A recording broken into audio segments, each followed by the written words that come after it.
iri ngiri ni isengesho, episode ya mbere y'isengesho mu minota mikeya kandi rishobora kukugirira umumaro. Aha ngaha ni agace ka mbere ko gusenga ku bantu babuze urubyaro.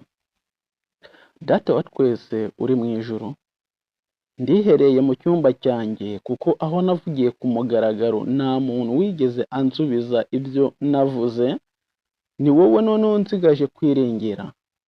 Nagiye mu bapfumu nshaka urubyaro nararubuze, nagiye mu bakomeye nshaka urubyaro nararubuze, wanyohereje amagambo akomeye ambwira ngo ubutunzi nashaka nabubona, kwamamara nashaka nabwo nabibona, ariko ntabwo urubyaro narubonera mu bapfumu. Urubyaro ni umwandu uva ku Uwiteka.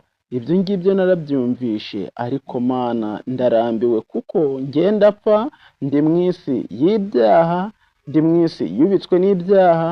Hari nubwo nshaka guta umurongo, nyuma y'aho ngaho ukambwira amagambo y'ihumure, ariko ubu ngubu Mana ndakwinginze, ndabizi ndanduye, kandi nzi neza yuko wavuze yuko n'abamarayika bo mu ijuru babonamo amafuti. Nganzwe twe tuba mu nzu zubakishije urwondo, imfatiro z'inzu zacyo zikaba zishinzwe mu mukungugu. Kudukandagira ni nko gukandagira inyenzi, turameneka ndetse tugapfa buheriheri, ndetse ndihagire n'ubasha kuba yatwibuka iyo tumaze gupfa. Bityo turi ku isi ibyiringiro dusigaranye ni wowe. Njyewe n'umugabo wanjye nkunda, ndakwinginze, ngeneye urubyaro rumuturukaho, bikozwe nawe bidakozwe n'imbaraga za Satani.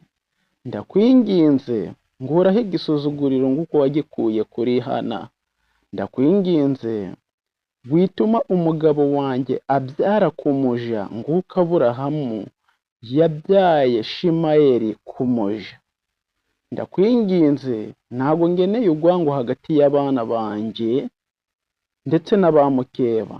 Ndashaka kugira ngo mbereze abana b'umugisha baguturutse mu biganza. Ndakwinginze nturebe ku byaha byanjye, twikira ibyaha byanjye, unsubize utarebye ku byaha byanjye.